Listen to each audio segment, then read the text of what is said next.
This program is brought to you by Newsworks in cooperation with the City of Eau Claire.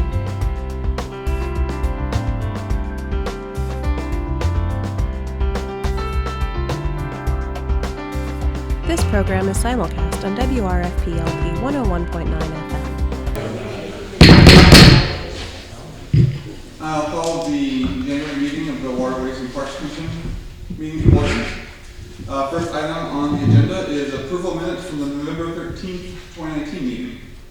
Are there any additions or corrections to the minutes as provided? Seeing none, I'll take a motion to approve the minutes. Anyone? Kate? Second? Ron, all in favor? Aye. Any opposed?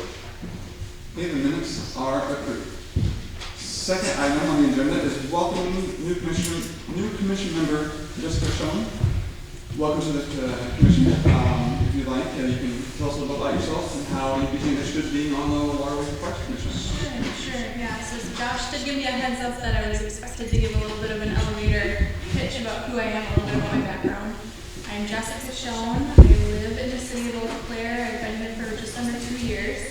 I have a personal interest in water quality, and so my interest in participating in this commission is really to get more involved in the community on issues surrounding water quality. And then professionally, I also work in the world of water, and so I've worked in a lot of different capacities. I've worked in the private sector for a private engineering firm, doing wetland delineations and preparing permits. From there, I worked for Dunn County Land and Water Conservation as the water quality specialist. And so in Dunn County, I did a lot of different things. I was able to work with a really diverse stakeholder group. I was working with farmers, lakefront owners, town officials, city officials. So I was doing a lot of really interesting and fun work.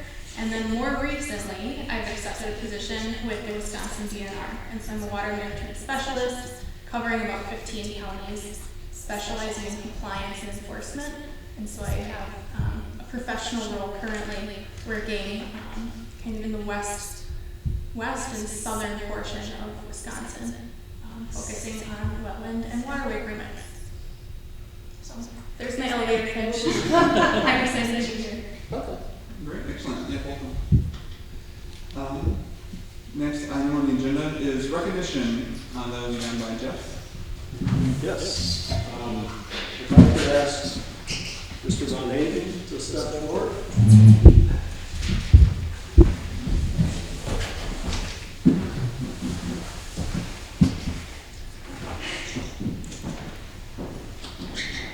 And I'm going to read this so we're going to hear. It's a resolution whereas Bob Von Hayden served as the City Council representative on the Eau Claire Waterways and Parks Commission from April of 2008 to April of 2017, and whereas Bob provided the Commission and staff with invaluable insight, direction, and background in parks, open space, and waterway-related issues, and whereas Bob spoke on behalf of the Commission at numerous City Council meetings on waterways and parks issues, and whereas during his tenure on the Commission, numerous park and waterways-related projects and improvements were completed by the city.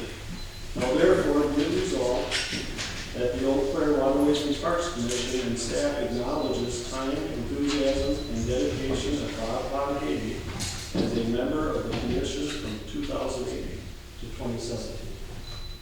Thank you, Bob. Thank you.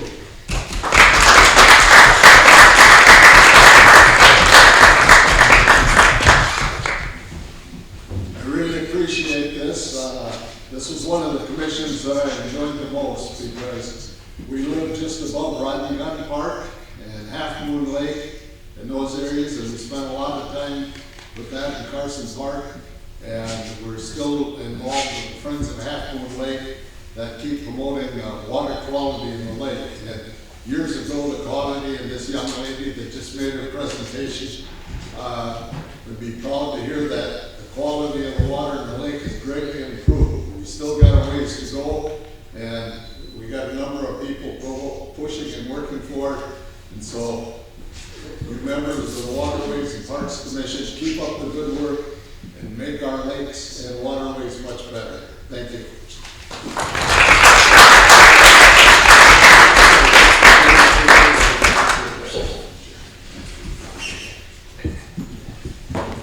I also have one for Tom Fiedler. He's not here tonight, and I'm not sure if it's weather related or what, but perhaps what we'll do is at a future meeting, I can see if Tom could come back and present him with this information. Okay. Sounds good. All right, fourth item on the agenda, being January, we will have the election of officers. We will be electing the president, vice president, and secretary of the commission. At the point, I'll open the floor to nominations for president of the commission. Are there any nominations? And I should just correct, it's chair. Yeah, you know, I thought it was, it said president in there, but that is chair, vice chair, Chair, vice chair. and secretary. I'll just read the script here. So are there any nominations for president of the commission?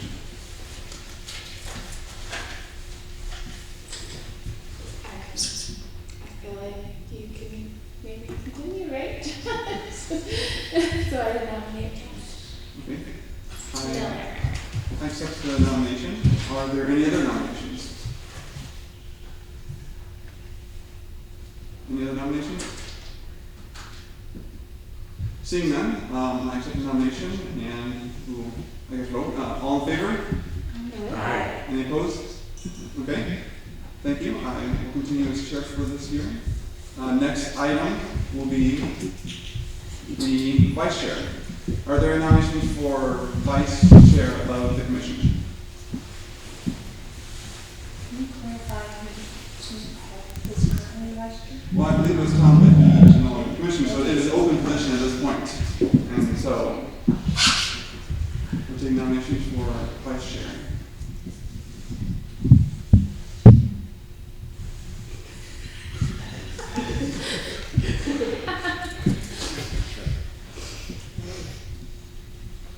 Keep giving I nominations. will make a nomination then. Okay. Ron. Ron, you take nominations? Okay. Are there any other nominations for vice chair? Any other nominations?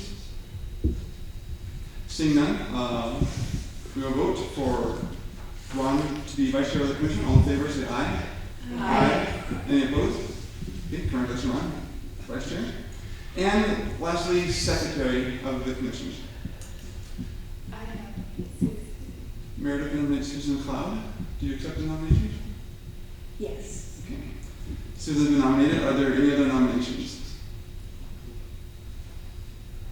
Any other nominations? Seeing none, we will vote for Susan for secretary. All in favor? Aye. Any opposed? Okay, so the officers are myself as chair, Ron Doring as vice chair, and Susan as secretary for 2020. New business. Item A, informational only, will be the presentation of the design plan for the Wilson Park water feature. Josh?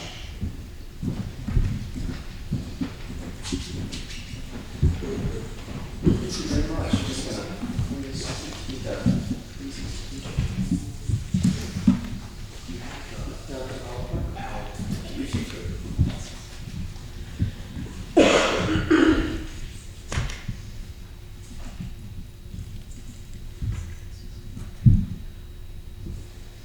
So this is an informational presentation on the Wilson Park water feature design. It closes the loop on what's been to this point about a 4-month process where we sought public engagement and public input on sort of kind of narrowing down toward this final design plan. So if you could add to the next slide. Back in roughly June, I think it was, I presented before this commission and we discussed this project within the framework of the, at the time, proposed 2020 capital improvement plan. So we discussed at that time a little bit of the background of what led us to this point. So I'm just going to recap that very briefly. The existing fountain in Wilson Park was built in 1969, and you did find in the fall of 2018 that there was a failure of the main drain line that runs underneath the fountain. So if you recall, or if you're new to the commission, the fountain is a self-circulating system, so the water dumps out through the main drain line and recirculates back into the fountain. So with the failure, we were losing water in the fountain. And although we know roughly what the nature of the failure is. We've been unable to determine the exact location of it, and at the time, staff examined options for the fountain and determined ultimately that first finding the exact location where the failure occurred and then attempting repair on that failure would unfortunately involve removal of most, if not all, of the fountain just due to the uncertainties regarding where the failure occurred. So it was ultimately determined that moving forward with a new water feature would be the optimal way to go. That was what was proposed as part of the 2020 capital improvement plan, and ultimately was brought before this commission, recommended onto council for approval, and $147,000 in funding for a new water feature was approved. And so we did conduct a community engagement process. We thought this would be a great opportunity to reach out to the public to see what they thought as far as kind of that high level design concept it might include. So our community engagement process included 3 public workshops that were held right here in this room over the course of 3 months. So from October to December, we held about one each month. We did also hold 2 online surveys. We maintain, still now on the city's website, a dedicated webpage for the project. It's under the engineering section. This was included in all the messaging that went out as part of the process. We utilized social media, so various city social media accounts were posting about this as well. And we did receive some assistance from the media. So there was an article, it was an article in Volume 1. There was an article in the Eau Claire Leader Telegram, and WEAU and WQOW ran stories about the process as well. So this is sort of a high-level view of the structure of the process we used. And it started with high-level concepts or themes. It narrowed down toward a set of 3 design alternatives that folks were then asked to respond to, vote on, provide feedback on. And we took all this feedback and all these ideas and input and kind of blended it together into something that was cohesive, and is what you see before you. It was in your packet as well. So the paved surface in the middle there is really making use of the existing footprint of the paved surface used for the fountain at Wilson Park now. We didn't really expand upon the paved surface at all. There is an area in the middle of colored concrete that just kind of pays homage a little bit, or plays off the idea of the convergence of 2 rivers. That was some of the feedback we received during the process. Although you can't really tell because this is kind of a high-level design concept, as we move beyond this process into the creation of construction documents and specifications, we will be looking at utilizing a texturized concrete or texturized paved surface in the middle to try to add some slip proofing to the space, given that there will be water flowing over it. So it does kind of create this sense of that convergence of water by having water flowing over the surface as well as the colored concrete in the middle. And the boulders that you see throughout the middle space and along the perimeter there serve both an aesthetic as well as a kind of utilitarian purpose. So boulders were called out with some of the feedback that we received, and we do contemplate this not only having that aesthetic purpose, but also being a functional space where people could choose to sit. And along those same lines of seating, I mean, seating was pretty consistent feedback that we received. So we do contemplate there being benches along all 3 sides outside of that central triangular space.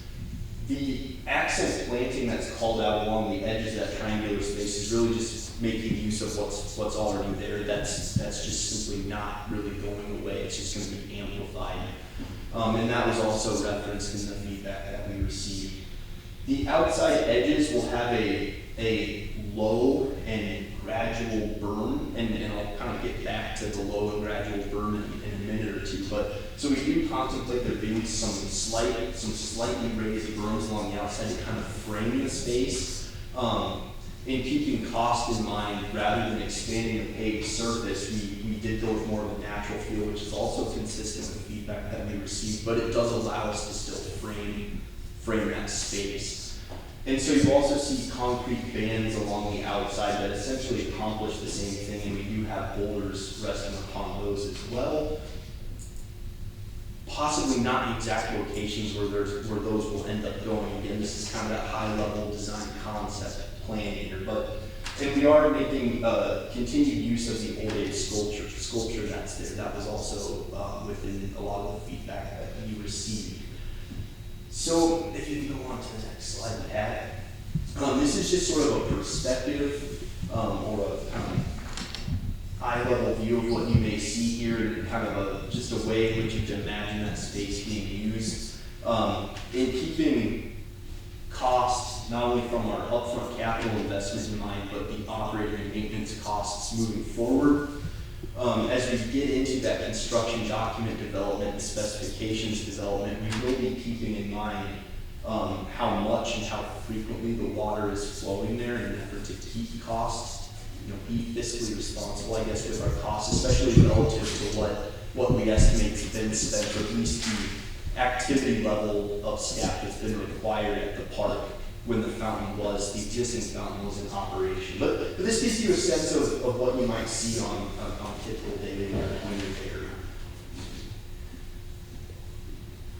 And so as we talk about adopted documents within the city, the park and open space plan, the comprehensive plan, there are a number of things in both documents that are consistently called out as far as appropriate amenities for an urban park are concerned. Things like benches, walkways, plantings, statues, fountains. Again, you have benches in the comprehensive plan, but a plaza, views, trees are all things that are contemplated in those documents and things that are appropriate for an urban park.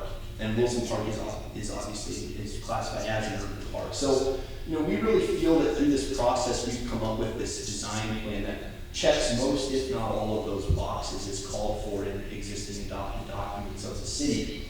And the other thing that I again just want to call out is the park and open space plan does specifically mention considering maintenance as an important factor. So if you could really quickly, perhaps go back a slide if possible.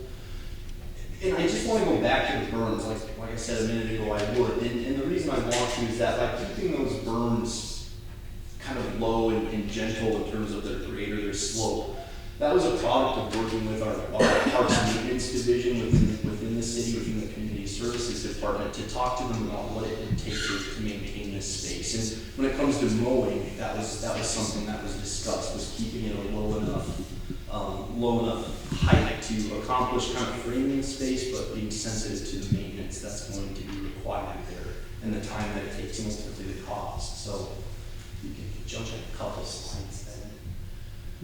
So the next step, so we're moving on from design then to construction documents, and that's where we're going to take that high-level design plan. That's the framework within which we're going to work, and we're going to be keeping those things like cost and maintenance and the logistics in mind as we go about developing construction documents. Costs will obviously play an important role there too, but at this point in consultation with our engineering department, we do believe we've arrived at a design plan that keeps us under that $147,000 budget. So we'll continue to be sensitive to those operating costs, but from here, it's development of those the construction documents, and then eventually moving along to bidding out the project and proceeding with construction. And I just want to again emphasize that this was an interdepartmental collaboration that we're all pretty proud of. So we worked with engineering staff, we worked with our parks maintenance staff, we consulted with our risk manager to talk about all the things from kind of the city's perspective that we need to keep in mind here. So with that, and the final slide is just a really big thank you to everybody who participated in the process, whether you came out to the public workshops or you responded to us online. We did receive phone calls and emails as well. Some folks stopped in from time to time to give feedback. We heard it all, we noted it all, and again, this process is sort of this attempt to make cohesive use of all that feedback we received that really runs the spectrum. So we think we've checked all the boxes from being consistent with planning documents, from being sensitive to capital costs up front, and again, those ongoing costs. So again, thank you to everybody that participated. I know there's no action required with this, it's information only, but I would be glad to take any questions that you might have. Are there any questions, Susan? I have a series of questions. There's an elevation slide there, and there's something blue in the background. Is that just because you didn't, you can't see the river from there. There's not a big parking lot, so I couldn't figure out what that was. Right, yeah, I mean, so, you know, and actually I've got the numbers here. I mean, this space represents a pretty small, I guess, portion of the park. So back there, it's just the rest of the park. The rest of the park. Yeah. Will it function as a splash pad? So one of the things we're going to look at when it comes to, I guess, development of those construction documents is we don't view this as having the amount of water flowing through it as you see at Haymarket Plaza right now. Keeping this as more of a passive space. So whether that's water that's programmable, similar to Haymarket Plaza, or it's water that flows only when someone comes and pushes a button and activates it. We want to allow this to be an amenity that folks that want to interact with water have available to them, but if they don't, then we want to, I guess, be sensitive and respectful to that as well. And if they don't want water flowing there certainly would not be. It's very popular with like the under 7 crowd. So I don't know if they responded to your surveys or not. I think it ran, you know, and again, alluding to the fact that where it kind of ran that full spectrum. I mean, we had pretty strong feedback where go full splash pad, and it was no, don't go splash pad at all. So, you know, we had to try to make sense of all that feedback, and of course, being respectful to the resources we have available to us and everything we do. And a couple of years ago, the department installed just a wider walkway so that people could play petanque, a French game. Does this interfere with that at all, or even come close to it? No. This was framed to that very specific space that's there already. So petanque was not contemplated as part of this whatsoever. Okay. This time is on the south side of the park. This is more on the north side. Is this also a recirculating water feature, or? This we are wanting to hook up to city water and convey through either the sanitary sewer system or the stormwater system. That's part of that construction document development. We need to kind of weigh those options out as we go. And we know our parameters as staff are being sensitive to cost, so that's part of our analysis then. Any other questions for Josh?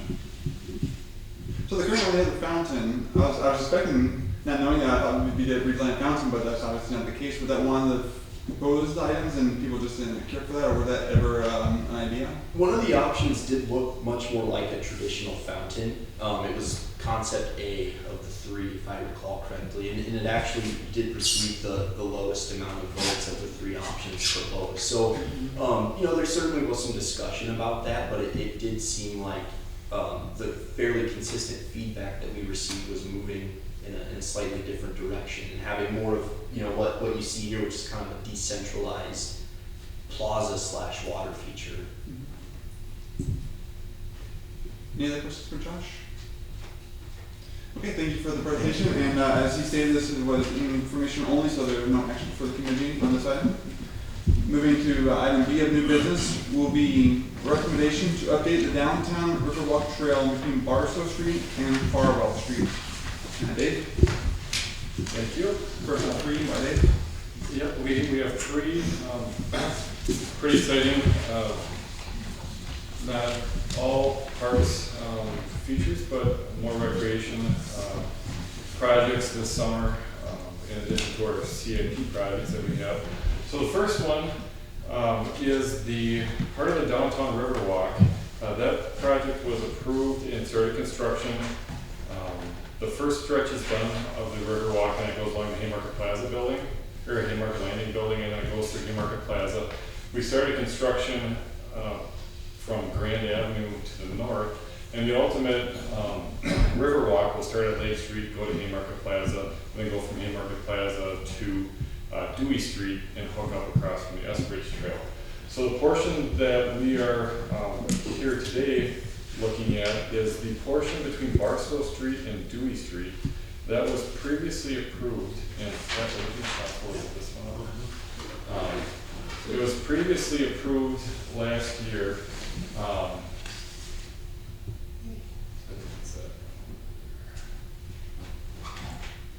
To go similar to the trail on the other side of the river.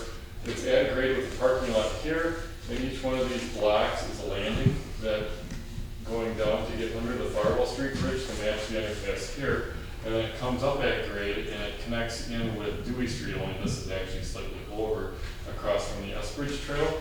We developed plans for this and had a traditional wall system like we have in Haymarket Plaza, like we have elsewhere. And with the soils that we have here, just this portion of the walk was about $1.3 million to do. We had $1 million to do the whole portion.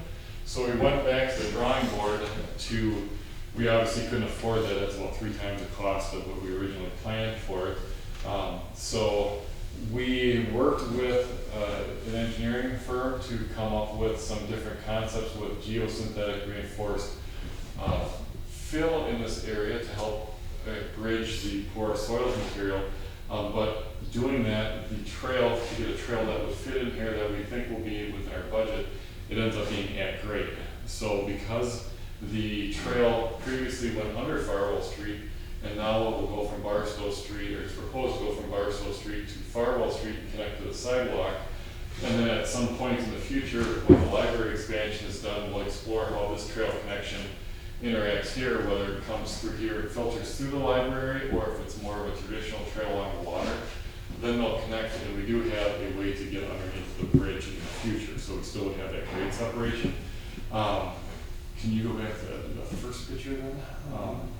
So the change that we have shows this triangle is in currently, there's a concrete mini plaza that's along Barstow Street. There's usually art in that location. So what we're proposing is to have the wall, the retaining wall that would support the trail. It'll be back a little bit further from the water than the previous one, but the walk trail through here will be 12 feet concrete with the river rail along the front, and then these boxes here will be like the seating blocks you see in Phoenix Park, only a different material, but they'll be roughly 2 feet by 4 feet and about 2 feet tall to help designate or delineate the area between the parking at both of these properties and the trail to differentiate public and private. So the trail here would be similar to the portion of the Riverwalk Trail that's completed that's at grade along the Haymarket Landing building, whereas previously we were looking at going underneath. We're proposing stopping at this location here, and the wall, instead of having the metal sheet pile like you see driven for Haymarket Plaza with concrete poured in the front, these are 2 foot by 4 foot by 2 foot big retaining wall blocks basically that have a nice facade to it. And they're tied into the landscape with geosynthetic mats that help form like a big lab almost of the soil underneath. But these are retaining wall blocks. This is a block like this. So the surface on it would look pretty similar if you didn't know any different. It would look similar to the more traditional wall we have in Haymarket. These can be painted so they would match the color scheme on it, and then the blocks that I showed that differentiate the trail from the parking lot would be this high, and then it would have a cap on top and you would sit on it. So layout wise, could you go back maybe a couple back to this is what it would look like. Right now we're not proposing the connection underneath, but this is what it would look like from a bird's eye view of the trail with that facade, the stone facade in the front. There would be stream bank. This would be above the ordinary high water mark, and behind it, so we'd have a natural stream bank. You can't really get underneath the Barstow Street Bridge, but the natural stream bank comes up to the Barstow Street Bridge on the Haymarket side. But there would be that natural stream bank down below, the river rail on top, and that's the black rail you see with a little swoosh in it. And then we're looking at having lighting along the back side for that. Right now it stops at Farwell Street, and the sidewalk at Farwell Street would pick it up and you would be able to go along here to Barstow, similar to the way you go on Barstow Street now if you go down Haymarket towards Haymarket Plaza. In the future, with the library, and there's a retaining wall, an existing retaining wall in this location that if you walk along the river, the bottom goes out about a foot or so. So there's going to be, when the library is done, there's going to be a lot of work that needs to be done in this area. And this trail could filter through and it could come to this location.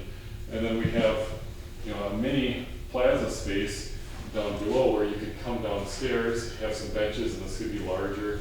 You could have a little plaza space down below that would provide access to the water for the anglers. And then it would go underneath the bridge, so you would have the grade separation at some point in the future. But only having one retaining wall here as opposed to the other one that we did, ended up having 3 different retaining walls, one in the front, one in the back, and then we got a third one to get back up.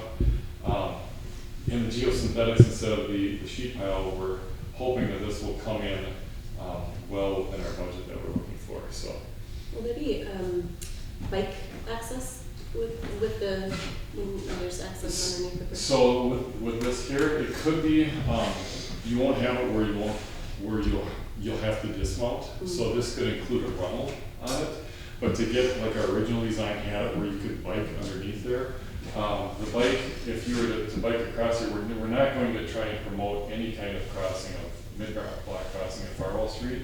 So there'd either be a runnel in the future, or going down to the crossing at Eau Claire Street, and which will be future library plazas. So that would be drop people. Same with the EDA access also, to try and go around and have dual routes for that.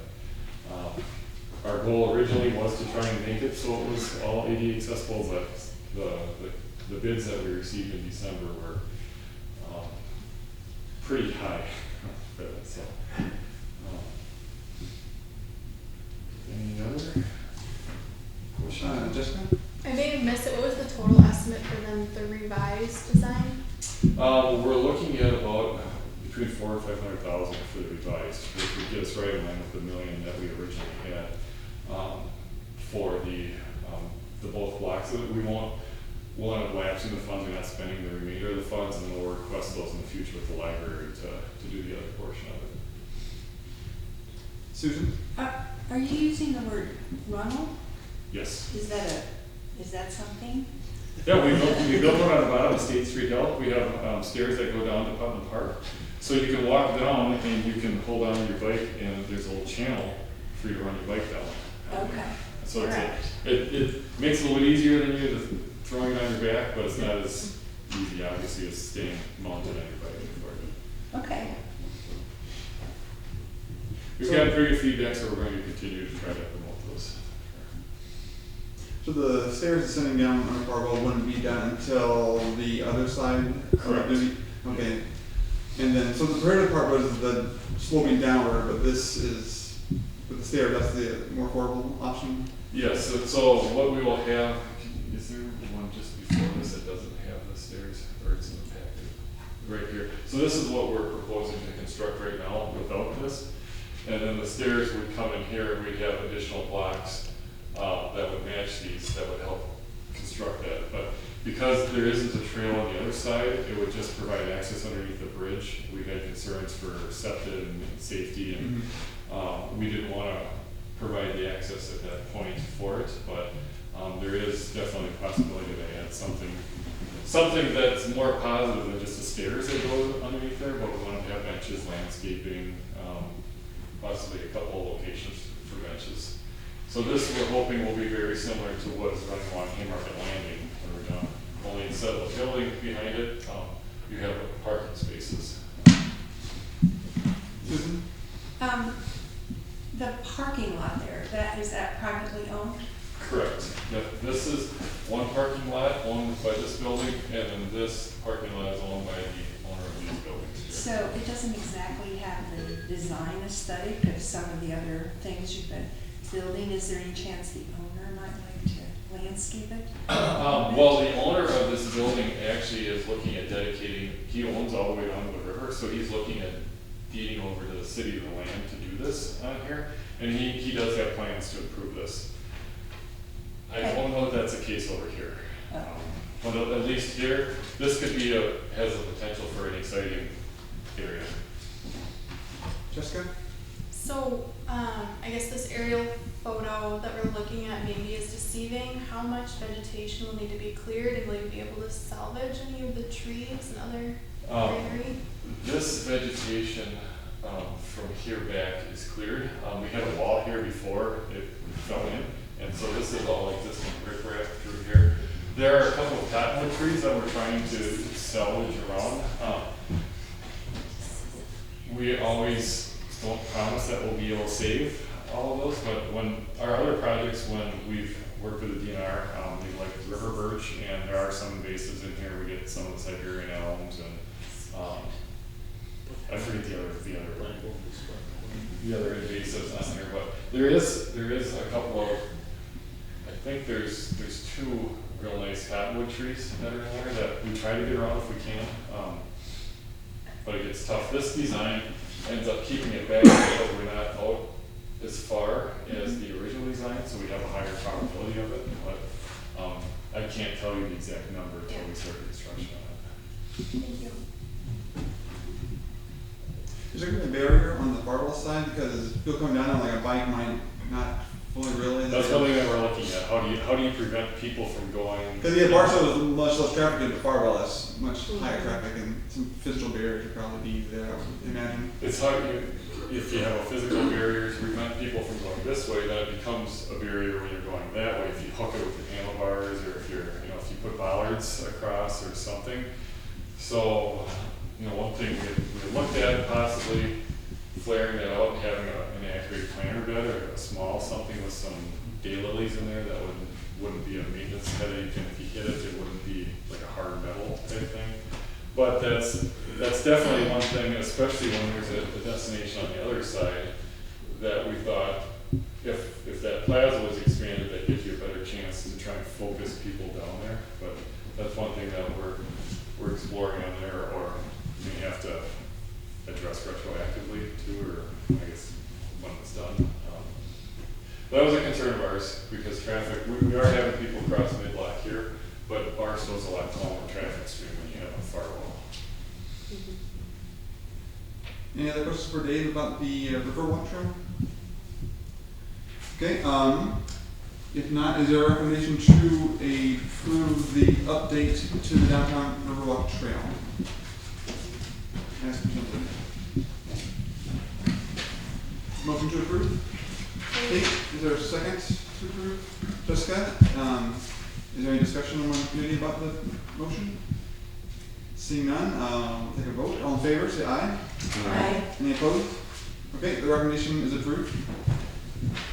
Item C of new business is a recommendation to approve the Cannery Trail extension and underpass of the Madison Street Bridge. Dave again. Thank you. Our second trail project that we have lined up for the summer is here's Madison Street. This is where the Family Video used to be. It's the Dollar General now. The Lazy Monk is here. This is the levee that protects their parking back here, their space. 2017, we constructed the Cannery Trail from Madison Street north to the High Bridge. There's always plans to extend it further to the south. The city owns an outlet here along the south edge of the Lazy Monk to get it at the intersection of First and Oxford. What we're proposing, and maybe, can we get on the next slide on it? There's a, oh, okay, all right, maybe the other one. I thought we had one about contours in it, but, so what we're proposing is around the northeast corner of the Family Video property to have a split in the trail, and your underpass trail would go under the bridge, and the loop around it would come up, and it would have some switchbacks that would allow, this is already in with the existing Cannery Trail, but would allow another connection up on top. And these are two stairs that are proposed on each side that would also have runnels for those. So if you're on a bike, you can ride a bike without dismounting to go this direction, or if you're mobility impaired, you would be able to go this direction. If you're walking and you would like to use it for an underpass, you can go underneath, and then you can access up on top with that. And then it connects with the sidewalk on Oxford Avenue and First Avenue. And at some point in the future, First Avenue will probably be made more pedestrian, more bicycle friendly, like a bike boulevard perhaps. And then you'd be able to go from the High Bridge through the trails of Lake Boulevard and get on the trail that goes from the Phoenix Park pedestrian bridge down to Grand Avenue and University and points to the south. So the trail is proposed to be 12-foot concrete sidewalk pavement, basically. Again, having a river walk rail, we're providing, we're going to have a light underneath the Madison Street Bridge and also have conduit, work with the police department for cameras under there, as well as, I think we have 2 lights that are planned outside of the light that's underneath the bridge to try and help with some of the safety concerns for late night walkers. With that, and then the base bid includes everything except for the stairs. The stairs are iffy with bids, and then the second component, if the budget will support it, has the B part of the bid will be the stairs for it. Construction hopefully this summer. Our staff is working with DNR currently in the Army Corps for the requirements underneath to minimize our footprint. But talks are very, very good and are far along with those, so we don't anticipate any hang-ups, so this would be the summer as well, as the whole gas mission part of the trail was scheduled for the summer too. So. Are there any questions for Dave about the underpass proposal? John? What's the odds that this underpass is also going to be over budget and abandoned, like the one on Farwell Street? This one, we're able to do it without a wall on there. So there's retaining walls when we get into this area, but we don't have the driven sheet tile with the concrete facade like we had with the other one. So any wall that we need here is stacked block retaining wall. And we're not, the slope underneath here, as long as we keep our footprint small enough, it's a natural slope, and below that, the ordinary high water mark, there may be some riprap in there or some armoring that we would have with vegetation. So what's the city's commitment to getting this done under the underpass? Well, I have a budget, and as long as we're within our budget, we'll go forward. If it's close to the budget or slightly over, then that would be a discussion with the city manager and see if there's an additional allocation. And if it's significantly over, then we'll sharpen our pencils. We'll try to do something different and request money in 2021 for it. Dave, Jeff, you got some grant funding on this? Yeah, this one, the previous one, with this one, and then with the S Bridge Trail we do have 50/50 DNR funding that goes into it as well. So I don't know if this is a year that we get $230,000 or if this is a $45,000 year. But we have 1 year we get $45,000, the next year we get $45,000, and the third year we get $230,000 as a 50% match. So there's DNR funds that are going into this as well. Our estimates that we have for this so far, with our trail funds, our whole gas mission trail funds were from last year, from 2019, because we were supposed to be building that last year. Our funds that we have this year for this project, and then just some maintenance on the S Bridge Trail, so far with the numbers that we have are pretty confident, because it's pretty standard construction. It's not something more exotic like we had around Haymarket. So I'm feeling optimistic about it, but this will get done eventually. If it's not this year, if we do have bidding problems, then it'll be on the list for next year.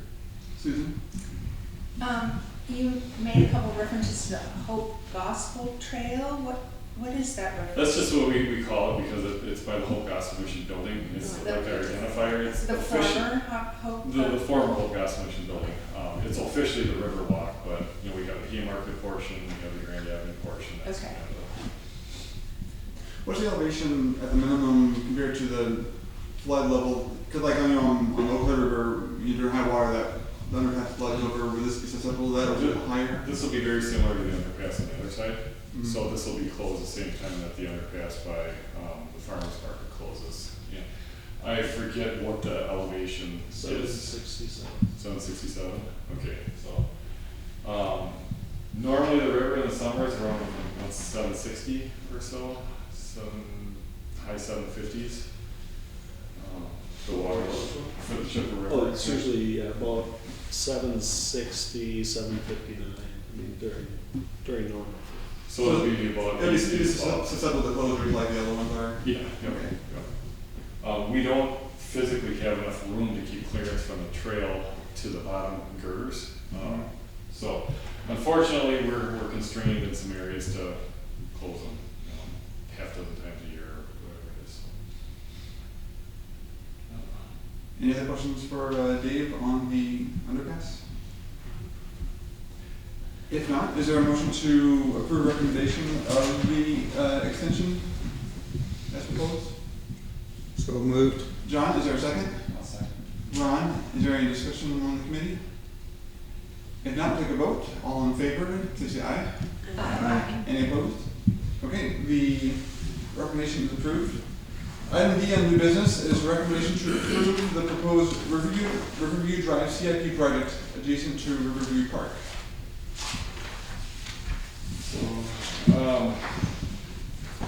We have two Riverview Drive projects over the next 2 years. We have the portion from Marquette and Welsh Court up to the north entrance by the pavilion and the restrooms for the former boat launch. And the year after, we have from this point up through the neighborhood to the north, and we'll tie into a project that we did last year. Currently, this project, this street has a rural cross section. There's no curb and gutter, there's no sidewalk. There isn't a connection from the neighborhood here to the Riverview Park. So we wanted to look at this project like we looked at Short Street and we looked at Melby Street, or two that we've done recently, where we took a rural cross section and we added the curb and gutter and added sidewalk and trails where we were able to.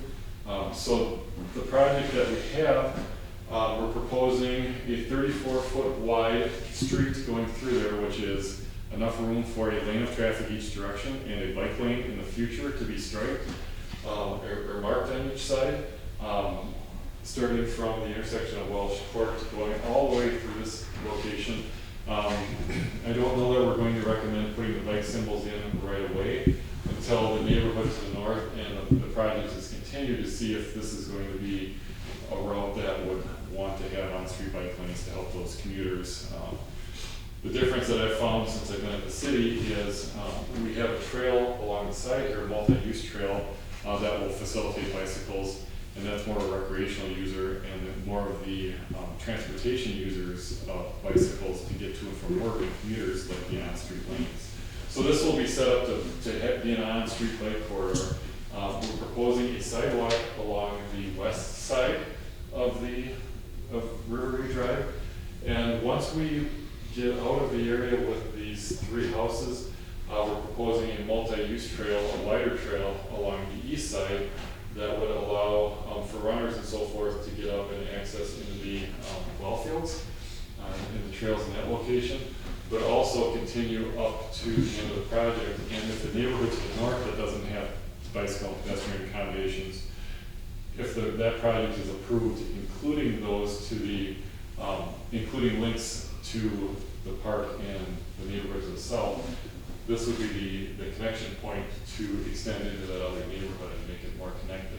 On the east side, we have the sidewalk, and to the south part of this northern part of the park, there's an entrance that comes into the parking lot. It gets very tight through here to have a sidewalk on the road because you're built up and you have a high slope and it goes down to the playgrounds. And I have bigger drawings a little bit later, like right through here.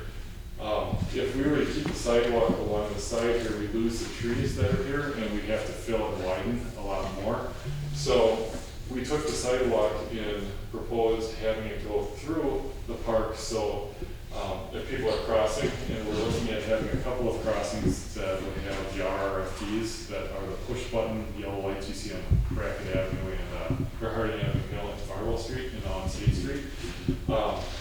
Those users, it'll provide a connection through the park for the people within the park, as well as in the future it can be connected up and it can go further north as well with the other project. So So as we work from the north going south, this is a multi-use trail, we have a boulevard. This is open for bicycles, pedestrians, strollers, whatnot. This is a 5-foot concrete sidewalk. And then going south, because of the topography here and the existing road bed, and to try to keep it within budget, it's very close to the curb and gutter in this location. And then we have the trail and the boulevard on the east side. And then we have the existing boat launch here, parking lot across the street. And then once we get south of here, again, we have the sidewalks crossing. We have an enhanced pedestrian crossing to try and make it as safe as possible for pedestrians. As we go further south, we have water that gets very close to the road. So we pull the sidewalk on the back of the curb. Cross section remains the same, but now once we get here, we added parking from this parking lot up here. We added parking on the inside while still maintaining the bike lane. And we have a bump out for this driveway here, and then we have another bay parking to help with special events that are up there. Additional whole parking if necessary, if it's a big weekend. But the remainder of it will be like Short Street and Melby Street, where there isn't on-street parking allowed for that. Can you go one for yourself? But here's a second bay of parking. Here's a road that goes into the water plant, and that unpaved parking lot is further south. That's the island, I believe, correct? That goes with a footbridge that goes over. And our parking ends where that secondary, where the gravel parking is there, and then we have a normal street cross section that goes into the neighborhood. And then on the south end, because of the feedback that we get from residential neighbors in a residential neighborhood, we went with a sidewalk until we get through those houses, and then we flared out to a trail because of snow removal for the property owners. 6, 7, 8 foot, 12 foot trail. And I believe we have 12 feet in for the trail. That's a lot of snow for a homeowner to remove. So this area, you're able to ride on sidewalks with bikes.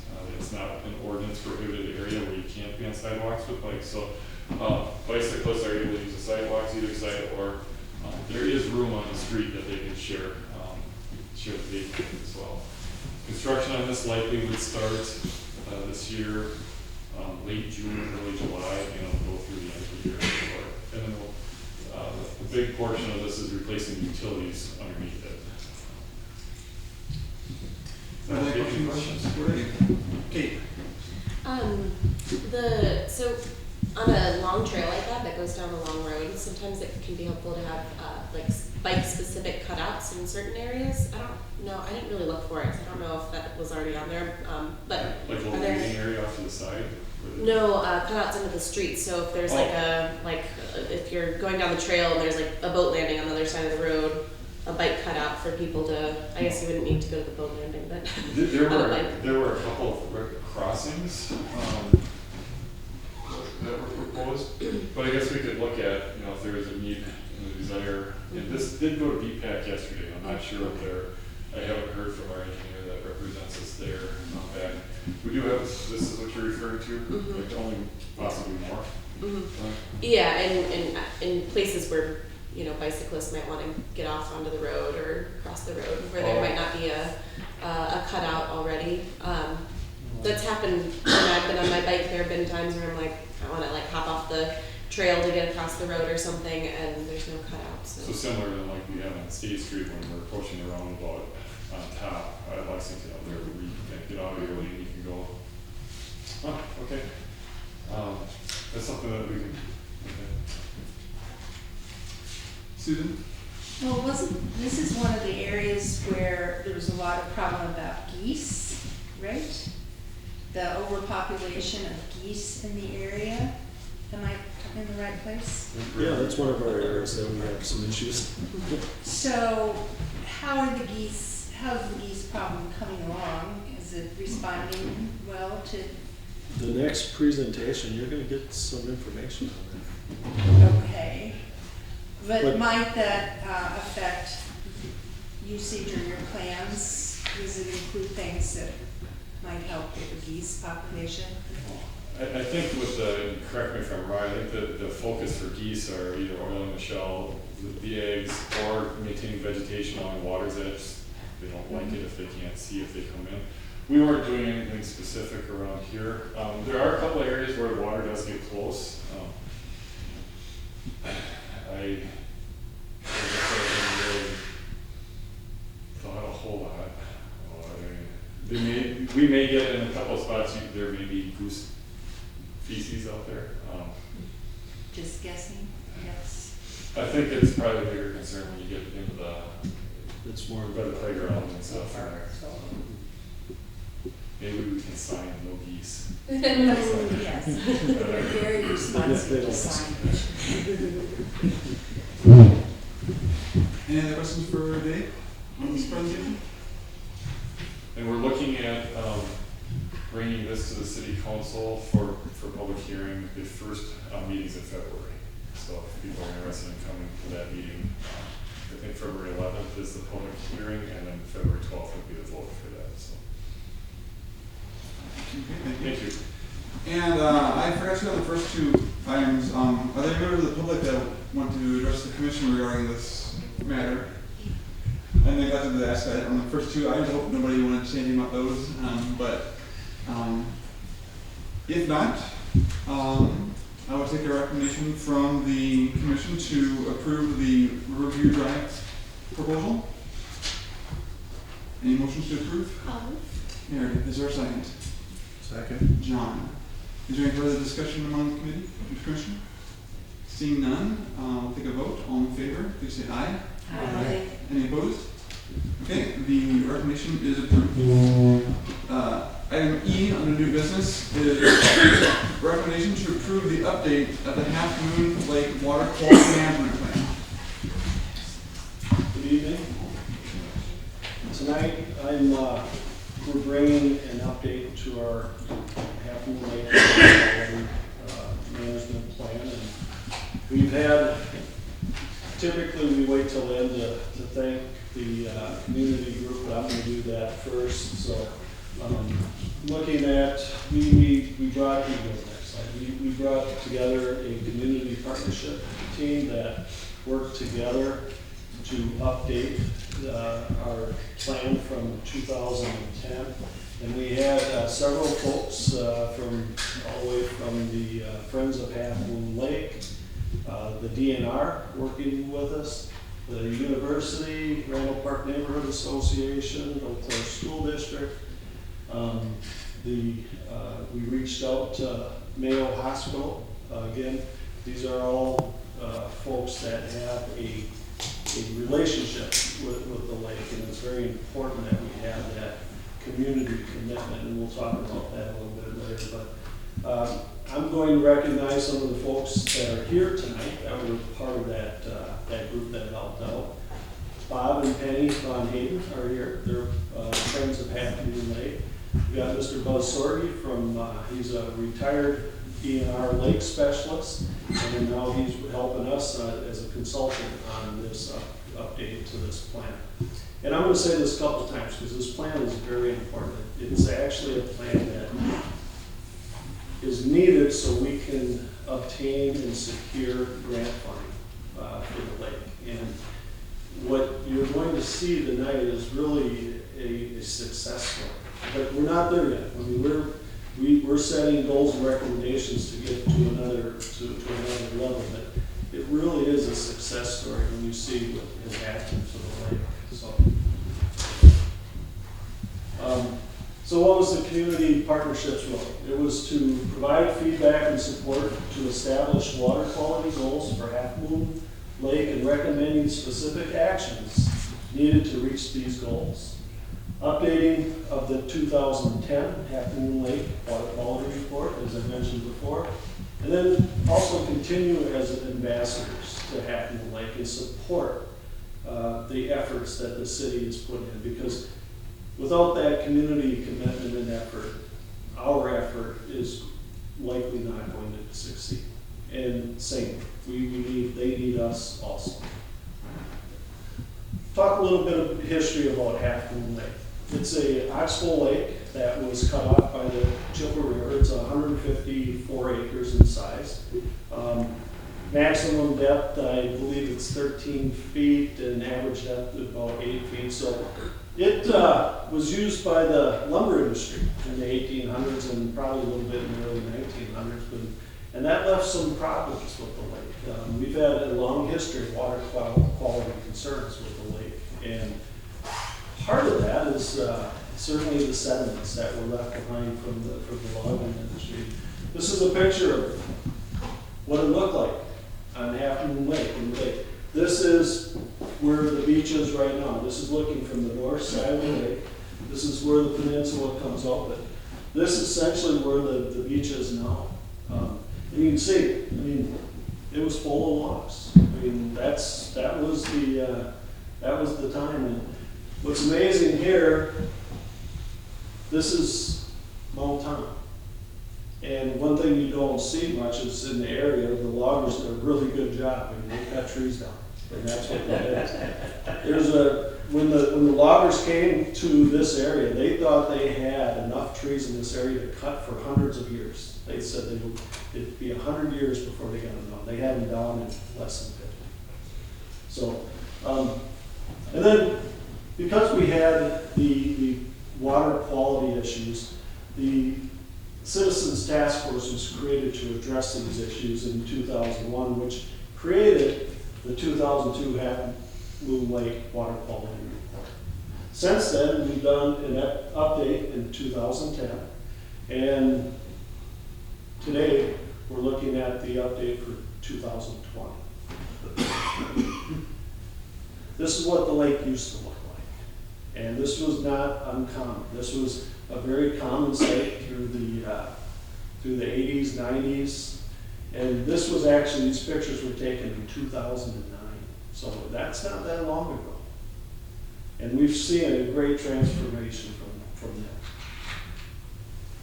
that. In 2016, we did a community study and asked the community, what is important to you in the community?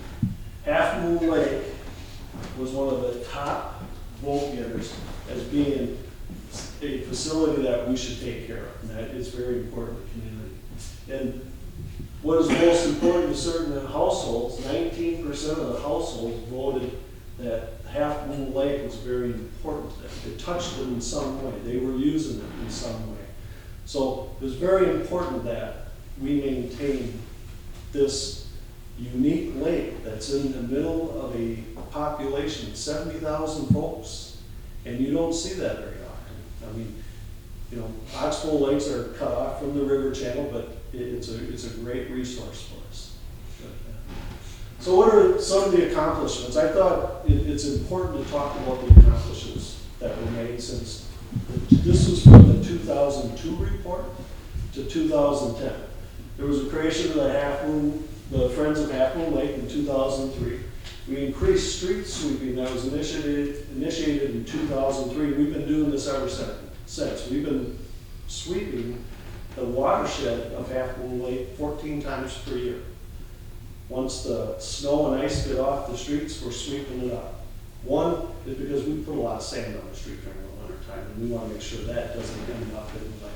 But the other thing is, and what we've done through the years, we've taken a lot of that stormwater that had previously run off into the lake. We've taken that away, and we've directed that to essentially a Chippewa River. We've created ordinances prohibiting the use of trolling motors in Browns Bay. That's a unique ecosystem in itself, part of the lake, but it's a unique ecosystem that needed to be protected. There was a removal of the Roberts Farmhouse Warehouse and the Valley Builders Building in 2006 and 2008. We've had installation of several best management practices when the Mayo Hospital did upgrades to their facility.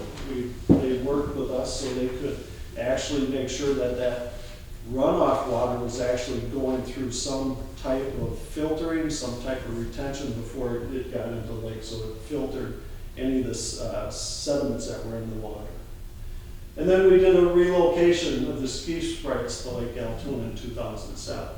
And that was important because what we discovered when the ski sprites were used in Half Moon Lake, they were actually resuspending the sediments in the lake, and we could never get ahead because that was all that phosphorus that was in that soil from during the lumber industry was coming back into the water columns, creating increased algae and the algae blooms. And then we also had the completion of a lake sediment study and the lake depth map in 2007.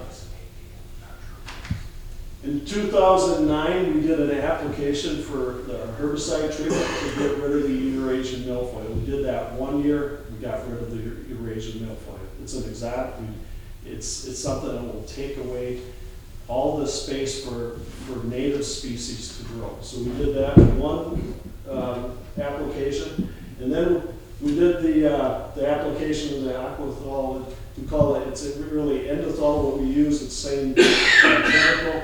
But we use that for the curly leaf pond weed. That is another exotic that's in the lake, and we take care of that. We've been doing that since 2009. The accomplishments since 2010. So these were the accomplishments were made since that report. We've done the whole lake alum treatment in 2011, and we did a low dose treatment in 2019. Along with the low-dose treatment of the west arm of the lake in 2017. We've been working with Mr. Bill James. He was one of the folks that was working with us on the partnership team. And he's been studying the lake ever since he was with the Army Corps of Engineers. And that's been quite a few years. I forget how long it is, but he knows this lake better than anybody. I mean, that's part of his job. And he's been also doing our lake monitoring for us since 2011. Fishing regulations were updated in 2014. Our fishery habitat improvements have been working, we've been working with the DNR to do tree drops in the lake to create more fish habitat. We had the adoption of the updated city waterways plan in 2012. We did a reconstruction of the causeway in 2017, which has made a huge impact on people actually using the lake and actually touching that water. I mean, if you go there any night, especially in the summer, it's packed. I mean, you come from Carson Park, if you're at a sporting event, you come back and there's kids all over the place. And you know, moms and dads are out there too. We conducted an annual site-specific aquatic plant harvesting. Again, that is something that we work with the DNR. They typically will tell us, we have a weed harvester that we use. I think John, somebody in the group had asked that question, what was that piece of equipment that was parked? Curious looking thing. Yes, and that's our weed harvester. So we use that to harvest the weeds when we can, and they're able to get it. The great thing about it, the last time we used it, we just got about a pail full, which is good. That's a good thing. That's the weeds are getting to the point, the curly leaf and some of the other weeds that are in there that we're trying to get more of a diverse population are starting to work. And then we had an additional fishing pier over by the Lakeshore School. And that has been used quite often too. And the funds for that were actually raised through the city's spirit fund that was actually donated through volunteer donations. We've been doing regular monitoring for E. coli. That's something that our Eau Claire City County Health Department has been doing. Again, monitoring the lake to make sure that we don't have high levels of E. coli and bacteria in the water. And we'll talk about that a little bit later. Susan, you brought up the question about geese, and I'm going to talk to you about just how many of the geese we've captured and how many eggs that we've oiled in the past to control the population. We've had renovations of the Rod and Gun Park in 2015. We continue to acquire private properties along the shoreline. Currently, we own 95.2% of the shoreline. And that's important because if you want to control the shoreline and the habitat on the shoreline, you don't have the erosion where That's very important. There's only 4 properties that the city does not own, and I'll have a map that'll show you that in a bit. We had upgrades to the Half Moon Lake Beach House in 2016. We worked to remove invasive plants such as buckthorn and black locust along the shoreline. That's something that we've had volunteers help with, but also our forestry divisions works out to clear those invasives. And then we've identified a water loss at the southeast corner of the lake that we figure is causing a lot of our water fluctuations. And one thing, and I know we've talked about this before, but the city pumps water into Half Moon Lake every day, about 1 million gallons a day. And a good amount of that we're feeling is going out through this Becca's Brook. And that's something that is one of the high recommendations that we need to look at. Because if we can fix and find a way to stop that leak going on the lake, we can save the cost, energy, and maintenance that we're doing by pumping the water over from Owen Park. So it's also going to make the lake stronger. I mean, as far as being more stable rather than us having to pump the water over there all the time.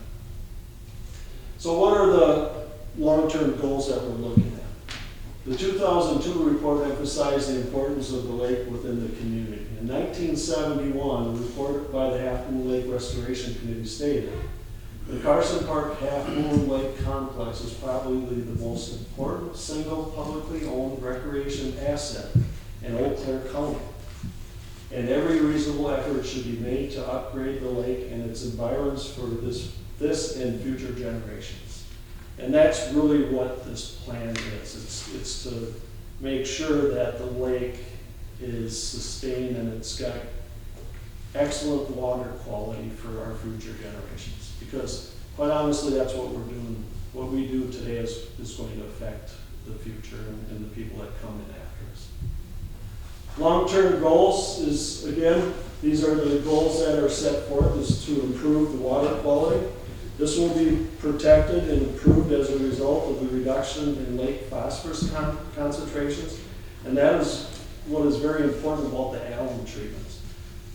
We're on about a 1 or 2 year process is what we're trying to do, and we're not doing a full lake treatment of the alum, but it's very important that we use that tool that's in our toolbox when we need to, because the phosphorus is really the chemical that we have to control. This will also control and maintain the algae and provide excellent water clarity, and algae blooms will be eliminated. And that's one of the goals that we have, is try to eliminate algae blooms. Talking about water clarity, during the 1999 base level that we were looking at, and the water quality looked very much like it did in those photographs that I showed earlier.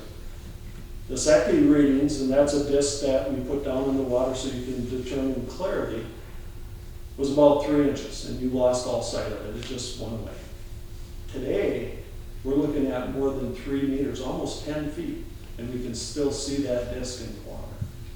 And that's why I say the path we're on is a success. I mean, we're moving along, and we're not done by any means, but we're moving along in the right direction.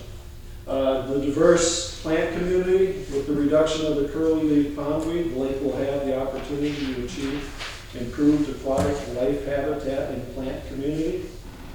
The self-sustaining fishery, the goal of a self-sustaining fishery with excellent quality and size sports fish, which will include northern pike, bass, crappies, sunfish, and perch.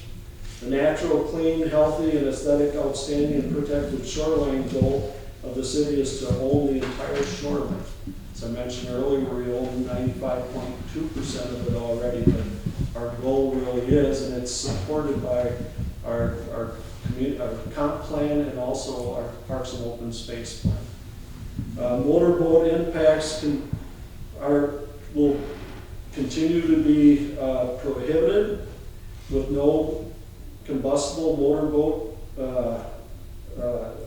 activity, and then we would be looking at expanding a no-wake used for any trolling motors. Again, what upsets the bottom of the lake, especially because this is rather a shallow lake, that folks that are using a trolling motor, and if they're using it to the point where they're in some shallow areas, they can actually disrupt some of that alum treatment that we've already done. Improved watershed management. Our goal is that all stormwater will be filtered by BMPs. The multifaceted recreational activities. What we're seeing is that we're getting a lot more use of the lake now compared to what it was 10 years ago. You're going to see some pictures here in a bit that show what type of special events and what activities are going on in the lake. And then the last goal that we have is the educated and involved citizenry, which is engaged in assisting in the management of Half Moon Lake. And I talked about how important this is, because the community's involvement and commitment to this lake is just as important as the city's commitment to the lake. So going to the recommendations is to improve water quality by continuing the alum treatment. Recommendation is to reduce the phosphorus levels 50% of the levels dating back to the baseline of 1999. And then also reducing chlorophyll levels 60%.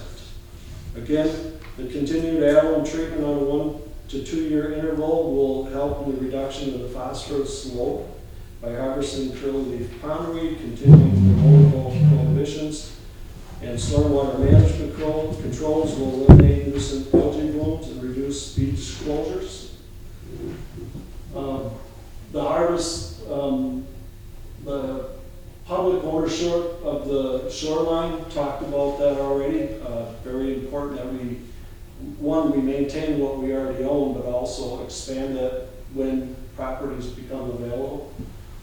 Continuing our lake assessment and monitoring is very important, because that will also give us the ability to have the data present when we go out for grant funding for the annual lake applications. The evaluation, I think we can go one more. Evaluation of erosion controls. Again, continuing to review the shoreline to mitigate any problems.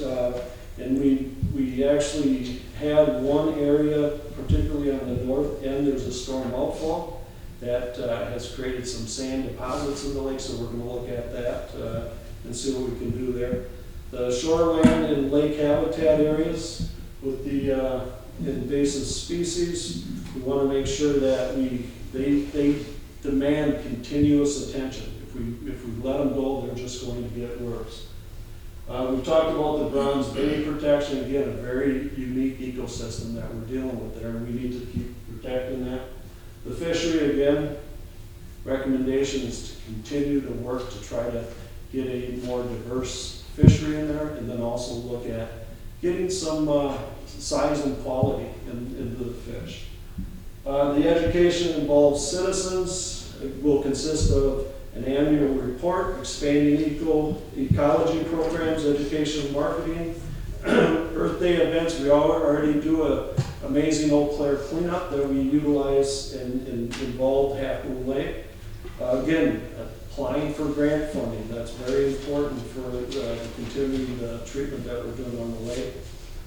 Poster contest, looking at information and directional signage on the lake. Use it as a way that we can educate our young children and also people that come to the lake that might not know the history of the lake. Looking at interpretive displays. And then on the recreational opportunities, last year we had 110 special events in the city. We had many of those that were happening on the lake. That didn't happen 10 years ago. We didn't hardly have anybody touching the lake. Now we have people swimming and people actually touching it. So it's very important that, someday, and my hope would be, and some of us were there when we were kids, that was the swimming place in Eau Claire. We didn't swim in the river. We didn't tube that. We stayed away from it. We were taught to stay away from the river. And so Half Moon Lake, that was where we we swam, and that's where the excitement. So I would like to see us get back to more of the recreational opportunities that we had there before, and also encourage canoe and kayak rental of this area. This is a map of the city ownership. Like I said, we own 95.2% of the shoreline. That's over 26,000 lineal feet of shoreline that the city owns. Anybody that owns lake property, you know how expensive that is. I mean, that's prime expensive. The only properties we don't own are the two on the north side. That's the radio station. The other is where the Mayo parking lot is. And then we have the two apartment buildings right by the causeway. We've had a growth in popularity. I keep saying this, but we've got, dragon boat races going on. We got sailboat, the sailboat sailing lessons. We got the triathlon back. We got paddleboard yoga lessons going on in the lake. And they do this in the morning, and it's a success. We got swimmers back. And then we've got fishing contests going on in the lake, and people are fishing it all the time, and they're catching fish, and that's the enjoyment. So what are the successes we're seeing? Our water quality improvements are going great for us. I mean, we're reducing phosphorus by 15% as a goal. Our chlorophyll A, or that's the algae, that level is in the lake, is that we're reducing that by 60% as a goal. And our SECI readings, as I said before, the improvement from 10 years ago to now is amazing. Special events that are happening on the lake. Swimming and recreation on the lake is at a high for us right now, and we want to continue that. We've got a new fishing pier by Lakeshore School. Our amazing Eau Claire cleanup is utilizing this area to make sure we keep it clean with using volunteers. And then this came to this group last year. We had an Eagle Scout come and wanted to put up boat landing monoline recycling stations. So we have one at every location down at Bronze Bay, where the boat landings are, where the piers are. He put them up in every area, and people are using them. So they're not going back into the environment. They're not being thrown on the shoreline where ducks and other aquatic species can get tangled up in them and cause problems. So, and then talking about goose management. We go the next slide. So, continuing our goose management program is very important to water quality, and then also more specifically to the E. coli and the bacteria that is in the water, because whenever we have a lot of waterfowl and geese, when they come in there and they procreate, they procreate real well, and they end up having a lot of goslings that are running around, and that creates a problem for us. And there are times that we had the beach closed down many times during the year. Since starting this program last year, we had it closed down just one time. It was one time that we had high levels, and then it was rechecked. And I believe on that high level day, it was part of it was we had a rain event, and a lot of times when you have that, you have a lot of things that wash in and create a problem. But looking at the numbers, Susan, you had asked about this. In 2014, we rounded up 108 geese, and that's what we had. And this is for the entire. This is for Half Moon Lake. This is for Mount Simon and Riverview. But a great many of these were in Half Moon Lake. We also oil-based, but looking back in 2018, we only had 30.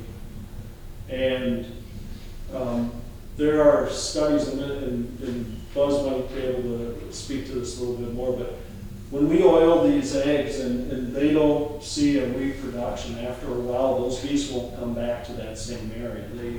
I read, and you can confirm this, but they will come back for a few years, but after a while, they will go to a different area, because they just, if they don't have the young, they're going to move on. So again, the oiling is important, because then those eggs don't hatch. So what does it take to sustain an urban lake? The base foundation needs community commitment. We need that, and that's why we worked with a group from the community to update this report and plan. We need clear goals, and what we have with this plan, we have clear goals, and they're working. We're proving that they're working. With that, we have water quality that's going to come back. And if the water quality comes back, we're going to have fun, and people are going to enjoy the lake. Okay. So these next pictures are just showing you what happens, and this was before the causeway got done, and I wish I had one with the new causeway, but no, kids are out there fishing. People are out there canoeing and kayaking.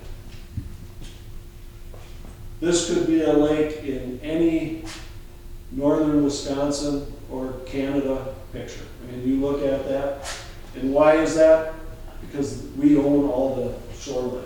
And this could be littered with homes or properties, and it just won't quite look that way. But this is Half Moon Lake. This is Bronze Bay. And you can see, if you look at this, you can actually see the emergent weeds that are in here, but you can actually look closely, you can actually see what's submerged there too. And that's great water quality.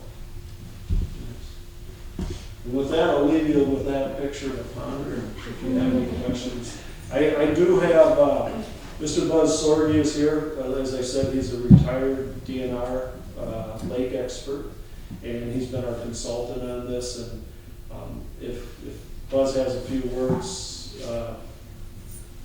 you have a few words you want to add? Well, I guess the big things there's just a couple of takeaways. I mean, the lake has come so far, but it has not come. Actually, you're supporting for mine. Oh,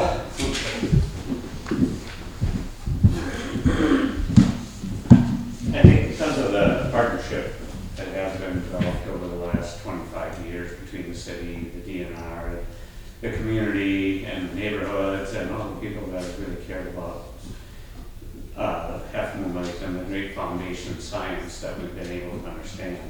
Actually, some of the science didn't even exist in understanding how these mechanisms were driving the algal blooms in the lake when we first started this back in the 80s.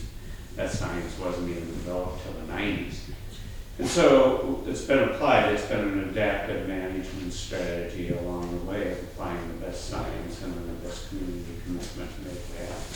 And where you're at now, right, way out with the lake was just right on the cusp of achieving the water quality standards for the lake, for water clarity, phosphorus, and the amount of algae in the lake. And that will take continued commitment. The historic problem that is there is when those logs were out there on the lake all that time, one of the big things in addition to the log waste and sediments and stuff that came in just from using that portion of the city as the heavy industrial portion of Blair is you have to think about what the power source was then. And the power source then was oxen and horses. And they're in town. So what do you do with it every morning when you got to clean up? Well, it went right out on the lake. And that built up those sediments with very, very extremely high levels, especially in the west arm of the lake, is where we see most of the problem coming from.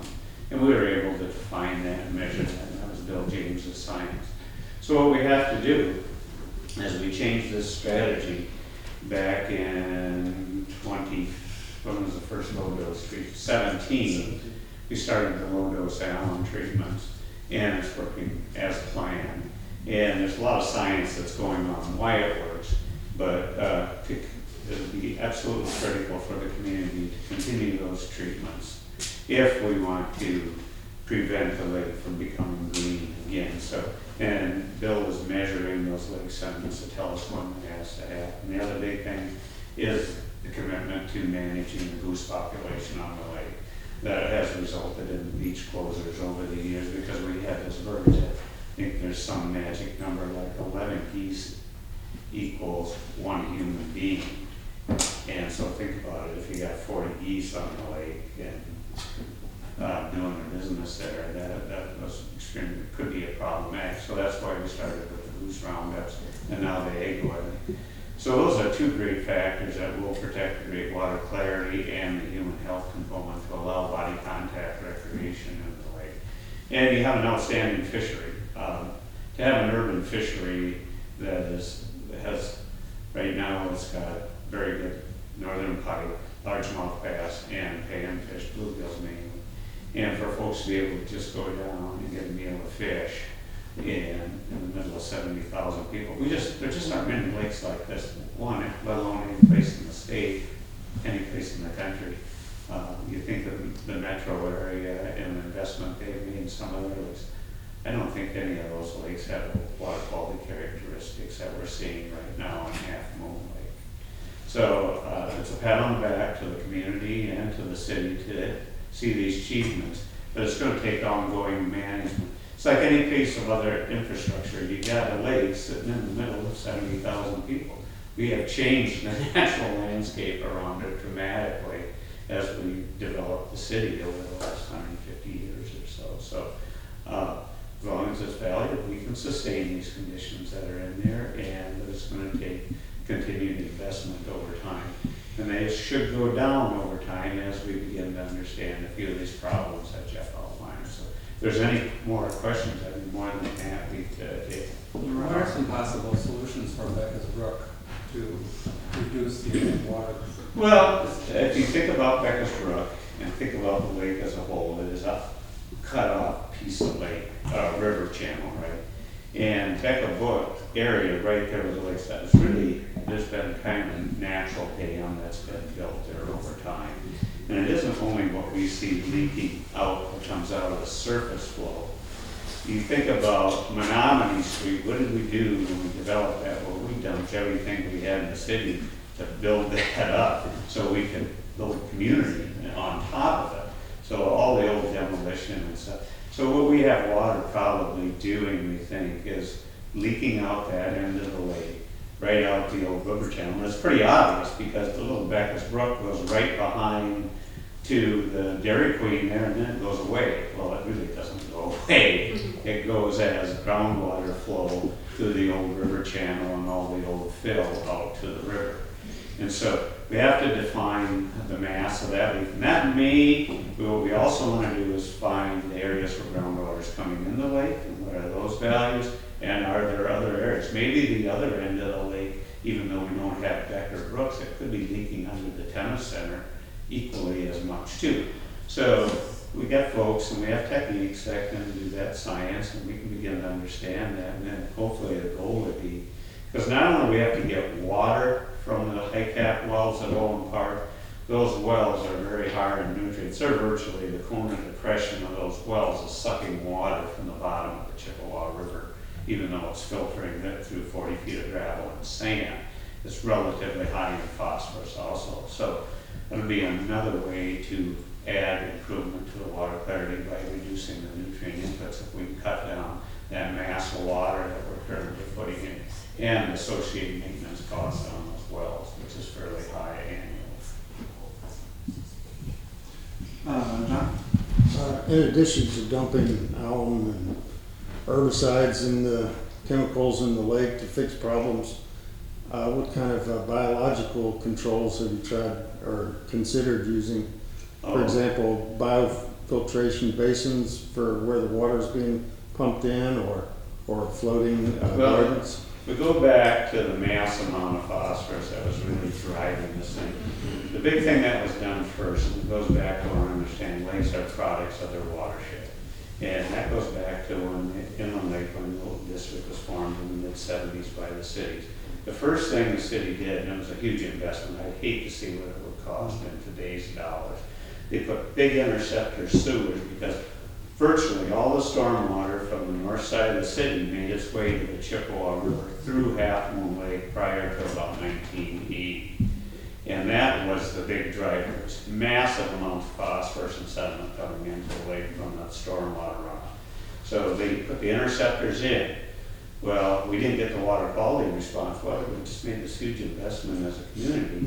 They said this was going to fix it. It was the science of the day and the understanding. But the science of those bottom sediments happens in the absence of oxygen. what happens is that phosphorus is complexed with iron down there. And in the absence of oxygen, that chemical bond breaks. There's no biological fix to that problem. When we did the sediment sampling to understand how much phosphorus was in the sediment of Half Moon Lake, Bill is internationally known for his work, and he knows guys all over the world that do this science, and he's one of them. We had to have him sitting in stuff. It's a very unique opportunity to have a man of that caliber and access to a science like it. But when he started looking at all the other hypereutrophic lakes and all over the world, the highest amount of phosphorus in sediments was in Half Moon Lake in Eau Claire, Wisconsin. So it was mind-boggling to us, to be honest with you. Our release rates are extreme. So, and then we had 3 factors that were moving that phosphorus up into the water column to make the algal available during the summer, which was, so remember, we've taken, most of our watershed's been protected. And so what we're left with is that we call this internal loading, the ability of the lake to self-fertilize itself. So how are we going to get at this? Well, we knew the boats were about 30% of the problem, 20-some%. Then we had the lake full. If anybody remembers 2007 in Eau Claire, we had enough curly leaf pondweed in Half Moon Lake. You could have put a pair of marsh skis on and walked across the surface of the lake. It was incredible. And what curly leaf pondweed does is gets its nutrients out of the sediments. And it's an invasive species. And one of the things that's mechanism that makes it successful is it germinates late fall, grows up a little bit. Some of the vegetative propagals do, some germinate in the spring. But it can grow in about 32-degree water when our native plants can't grow into the waters well into the 40s, almost 50s. So this plant is doing fine as soon as the ice is off. It's growing, and it's taking all this nutrient. The consequence of that early growth phase of the plant is it dies back in June, late June, early July. And when those cells lyse and open up, all those nutrients become available to the water. So we tried to harvest the plant at a high enough rate. We couldn't keep up with it. We tried to starve it for carbon by messing with the pumping, put lime into the lake so we would change the dynamics and make carbon unavailable to carbon starve the plant. Those experiments failed. And so the only thing we were left with was a herbicide treatment. And when we quit the herbicide treatment in 2014, we got a massive response just because there were so many of these vegetative propagals that the plant comes back from called turions, and we thought we had them down to low density. We thought that that plant hadn't produced amounts of turions since 2011 when we started, so 4 years. We found those turions might be viable for anywhere from 5 to 10 years. So clock got reset in 2015, so to speak. No, I am not a fan of using herbicides in Wisconsin's lake where we put people in contact with the water. Anybody that knows me in the management straight, it was the only option we had left. And if we don't do that, we don't get the water quality. So hopefully it's not a forever thing. And by knocking that plant out, what we're trying to create to happen is create an aquatic environment where the native species will begin to outcompete the curly leaf, and if it would ever come back, it would be just another plant in the lake. We have many lakes in the state where we have curly leaf pondweed in them, but at very low density. It doesn't pump enough nutrients out to be problematic. So that it has to happen on plant time, not people time. And when you're changing a whole ecosystem dynamic like that, our scientists can't tell us when that switch is going to be flipped. But we know we have to stick with the plan we are, or we did it back in 2014 and letting the plant loose in the lake again. So that's how we got to using the herbicides. It was not our first choice. And we invested a lot of time, money, and effort between DNR and the city to find other ways to control that plant. The other phenomenal response is we had a fairly significant amount of Eurasian water milfoil in the lake, from about the swimming beach clear down to out in front of Lakeshore School. And we were very concerned. It was there. We've been doing plant studies on the lake forever. We did this low dose 2,4-D treatment. It's the only lake in the state where one treatment has ever knocked the plant out of the system, and we can't explain. It did it. It worked. Because we survey the lake 2 times per summer for the aquatic plants, and that's happened every year since that treatment in 2011, and we've never found Eurasian water milfoil back in the lake. It worked. I wish we had a similar result with Curly Leaf Pond. The reason we don't is how Curly Leaf Pond reproduces from these vegetative propagules, that it produces thousands of them per plant, and they were all sitting out there in the bottom of the lake. So that's that story, probably more detail than we wanted, but we put a lot of time and effort into understanding these processes. Any more questions? Any other questions about while he's up here? Susan? Susan? I understand that Half Moon Lake has a unique history and place in the ecology, but we have other community parks, like Phoenix Park, that's the newest, and Riverview and Owen, and Fairview, I would guess. Do we need a more detailed assessment of those locations as well, Dell's Pond? I'm a lakes guy. Yeah, you gotta remember Dell's Pond functions more like an active component of the Chippewa River, just because how fast water flushes through there. Where yet with something like Half Moon Lake, water stays in the lake much, much longer, and takes much longer. So I really can't comment, because I was never really part of peeling those layers back to see what is the potential. But it really comes down to, what do we want to use this lake for in the middle of 70,000 people? And I think Jeff laid that out. The amount of people, if you haven't done it, it's fun to go down there. I love to go throw my kayak in midweek sometimes, and a nice day in the summer. It's not uncommon on a midday to find 30, 40 different groups fishing around the lake, and 20, 30 boats on the lake, be they kayaks, be they canoes, or people out in their boats fishing. It is. And the best one I ever saw, it made my day, it was July 4th, 2 years ago, I'll never forget it. It was Grandma, Mom, and about a 3-year-old girl. They're all in the water. Grandma's got her skirt rolled up. The little gal was in there, and they all got nets, and they're just dipping, looking for bugs, little fish. Here's a family just enjoying their morning, and they just walked down to the lake to have that experience. It was awesome. Any other questions for Buzz? If not, I thank you for your information here. Thanks for the opportunity to stay involved with Half Moon Lake. And any other questions for Jeff, since you're the principal presenter? Were there any members of the public here that wanted to speak about the Half Moon Lake plan? Okay, if not, I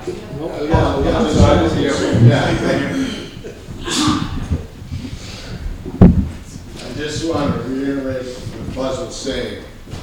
We need you all to protect the lake, because we made a lot of progress, but we still got a ways to go. And if we all work together on it, and it's not just Half Moon, it's all the waters in the Chippewa Valley area, the city of Eau Claire. But Half Moon Lake is special, and we need your help. And so continue to work on it, and it will be a very positive thing. So thank you. Thank you, Bob. And I want to thank Jeff and the staff. They did a real good job of working with us and getting the plan updated. Any member of the public that would like to speak about the Half Moon Lake plan? If not, the item would be to recommend approval of the Half Moon Lake Water Quality Management Plan. Is there Jenny motion first, and Ron with your second? Sure. Is there any further discussion amongst the commission? Susan? I'll just mention, I think there's something a little weird in your historic timeline, but I could, if there's no objection to fixing it, if you see the problem that I saw, we Sure. could just fix it. Are you looking at the narrative in the back? Or are you The looking- timeline, the long The timeline? next meeting? Yes, it's between the first, No. We can make those corrections. yeah, okay. Yeah. Any other discussion? If not, we'll take a vote. All in favor for our recommendation, please say aye. Aye. Any opposed? Okay, the plan is approved. Item F on new business is recommendation to approve the rezoning of parcels, amending of the park plan, and the concept design for Princeton Area Park. So, the next item, there's really 3 items here, I'm gonna go through each, and Pat will go through some aerials that we're looking at, but the first item is the rezoning of the Princeton area park that is donated parcels. So in 2019, Mr. Neil Hazelwander donated 2 parcels of land to the city of Eau Claire for the purpose of developing a neighborhood park. The city of Eau Claire is requesting to rezone the 2 parcels of land from an R1 single-family residential to P public. Parcels are located in the Princeton Valley development off of West Princeton Avenue, with 1 parcel on the east side of the street and the other on the west side. The east side parcel is approximately 0.43 acres, and the west parcel is approximately 0.70 acres in area. Both parcels are vacant lots and will be connected to a future trail system. So these are the 2 parcels we're looking at. This is West Princeton Avenue. The Princeton Valley Golf Course is right here. So these are the 2 parcels in question. Again, looking at a larger view, this is the High Claire development area. This is LaSalle Street. This is McKinley, and this is 312 that goes through there, and essentially right through here. And these are the 2 parcels we're looking at.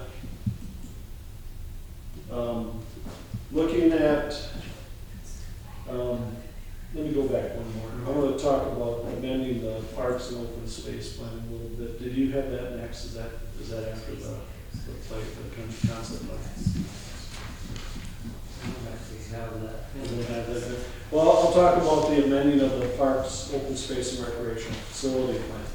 The city of Eau Claire is proposing to amend the 2018-2022 park, open space and recreational facilities plan to include the Princeton Park in the plan. The amendment would classify the park as a neighborhood park. The 5-year plan is used by the Community Service Department, Parks and Recreation divisions for planning and identifying park, open space, and recreational facilities. The plan is also a requirement of the Wisconsin DNR and other funding agencies in order to apply for grant funds for park and open space projects. And again, because these 2 parcels have never been in our parks and open space plan, we need to make sure that we put those into classification of a neighborhood park. Then we go to the site plan, Pat. So looking at the site plan, the City of Eau Claire Community Services Department, Parks Division, has been working with CVS Squared and the Princeton Area Neighborhood Association to conceptually design a neighborhood park with amenities that will serve the residents in the Princeton area. The eastern parcel will consist of a shade structure with tables, a half basketball play court, boulders with net climbers, a bird nest swing, 2 to 5-year-old play area, a spinner, a global twirl, a rolling hill with slide, safety surface, and rubber rocks. There will be a bike rack located off the trail system. So this is the area I'm talking about in the eastern part. And this is looking at, this would be the shade structure, pavilion area where they'll have tables. And then through here we'll have a boulders with basically these net climbers on them. And then a bird nest swing. This is basically the top play area here. And then a spinner, so one of those things that you spin around and the kids get on it. It's been around, we got the half basketball court. We'd have kind of an area that we'd create a rolling hill that would have a safety surface, some rubber rocks and a slide that would go down, and then a global twirl on this side. On the west side would consist of a shade structured pavilion with tables and a bike rack off the trail system. Again, this is the trail system that we would be developing. The city would develop this part of it and make that connection to the east part of East Princeton. And then, yeah, thanks, Pat. So this is basically the two parcels that we're looking at. But we are going to connect a trail system coming from East Princeton. And this trail system would essentially be just a mowed area that'd be maintained by Neil Hasewander.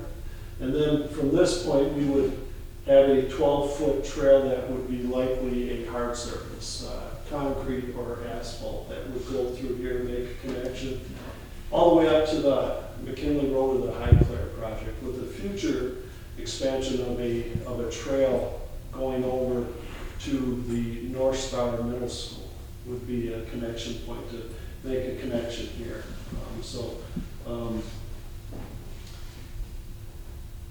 The Community Service Department, Princeton Area Neighborhood Association Steering Committee has recommended approval of this concept design. I don't see anybody here, but I do have Mr. Phil Johnson here from CBS Squared that I think you're going to give you have a PowerPoint. You got the PowerPoint? So I'll have Phil go over the PowerPoint to go over a little bit on the concept and what's going to be in it for amenities and essentially what I would talk about, but he'll show about what it will look like in placement. Yes? Can I ask a quick question first? Are we going to have any signage on the mowed section of the trail without the paving, so that people know, like, that they can go there?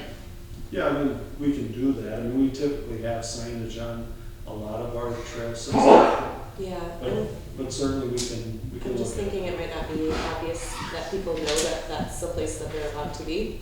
Oh, So sure. Gotcha. it might be nice to have signage. Yeah. For That's a good point. So, Susan, any questions? Anyone who wants to answer, do we have other examples where part of a trail is really on private property, but there's public access to it? Is that what you're saying it would be? well, if you go back on that one, on the trail portion of it, this portion here is actually part of our stormwater detention. So it's behind the lots. Okay. And this area here, I think these are proper, I think this is city property. This is on city property, so this is owned by the city.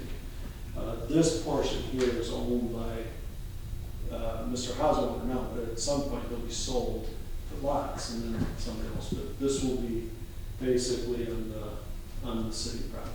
And are the kids in the park going to be safe from errant golf balls? Like if people drive caliber are playing golf?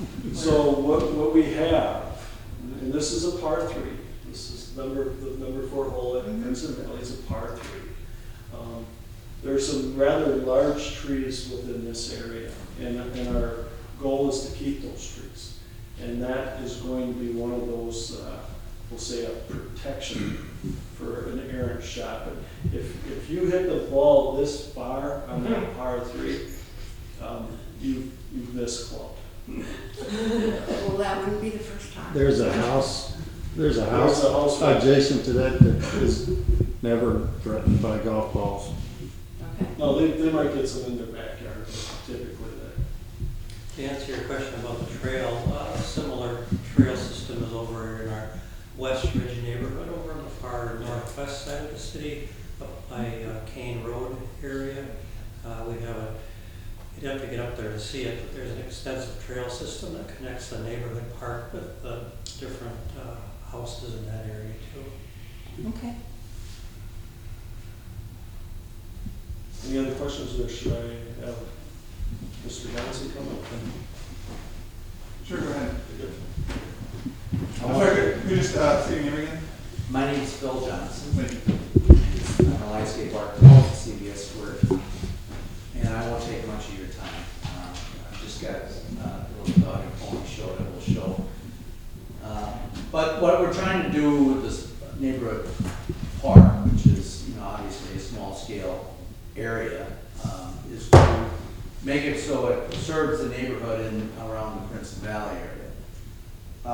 The objective is to kind of have this focus more on the younger age groups, and then that's kind of the feature, and that you see the feature in the center of the park. And then the larger or older group, older kids are going to be, having facilities around there. So it's kind of reversing some of the thought process on playgrounds, so you don't emphasize the 5 to 12s, because sometimes when you do that, or most times when you do that, you kind of challenge the younger kids to get on equipment that's really not appropriate for them. So we're kind of focusing on the other side. So I'll just run through a few little view shots that go in there that you can, so this is the site plan that Jeff was talking about. We have the items described that was on that very, very early sketch that we've updated since then. We also have gotten now, some objects that, we put into the plan that, can visualize it for you a little bit more clearly. Plan views are really not very easy to look at. So let's go through this a little bit. So we've got views that come from the south, from the west, that looks into that. That's off of Princeton Valley Road. And these are the boulder structures that are kind of like a bouldering kind of design, and these are for upper age kids that would want to be challenged by that. And when we talk about a nest swing, it's that kind of feature. Obviously the play structure for 2 to 5s. This structure over here is actually a climbing structure, a moving climbing structure, but you can be inside of it as well as outside of it. And it's quite interesting. It's a challenging thing that I think would meet the needs of the 5 to 12-year-old kids pretty well. One of the things that we're doing in here, and I would encourage this as you look at other playgrounds, is these pods here, and we've got a little cave area that we kind of closed off on the backside. One of the things that is, as we have more and more kids with at least some functioning level of autism and some social issues, that makes it difficult for them to interact in these kinds of settings. And these are kind of like comfort zones that are used, that the kids can go in and visually partake in it until they're comfortable to come into the play environment. They're little, you see this, I'm doing some research on this, and it's something that as autism becomes more of an issue in society, we have to recognize that kids need to make a transition into these play zones. And so we use that here as well. And we also put it in with the shade structure, which is not protecting you from rain, protecting you from sun, but it also is in close proximity. And all this kind of works around a mother. As I've worked in the park system, the scenario would typically be people who come to the parks are coming with a stroller or a younger kid, and they have in tow, and then they usually, or maybe have an older kid with them. So that's generally a scenario that I think you want to design your playgrounds, your neighborhood park playgrounds around. The older kids will have their challenges. They'll be able to play in climbing structures, or they'll be able to use the basketball courts or some of the hard surfaces. We also put some of these rolling features in here. Let's go to the next slide. I also, as we were constructing all this, all the accessibility issues is prominent in this plan, and that kind of is reflected in the cost of the plan as well. But these are all resilient surfaces, board-in-place resilient surfaces. This would be artificial turf, similar to what's on the Carson Park football field, that's used in those hill things so they can sustain themselves and not get just torn up and difficult to maintain. Versus, it has a different function than you have at Wilson Park, but it has a similar look. If you want to go to the next one. So looking back on it, you can kind of see how we were having a hillside slide, we had to change that. We've got actually trees growing up through that artificial turf too, as all, you know, so you can sustain those as well through that, which creates a little forest up on top. And this is again that what's called global motion is what I've got. But one of the things that I made some notes on, again, is the emphasis is on the younger age kids. Accessibility and resilient surfacing is really a must. You don't really have an option on that. What kind of resilient surfacing, what kind of accessibility that can come up when we get further into the design. And Jeff didn't mention this, but the group that we've been working with is really the one that is intending to fundraise for this. So this is very early in the design process. So we're just getting placeholders here, kind of setting a roadmap for the neighborhood park at this point.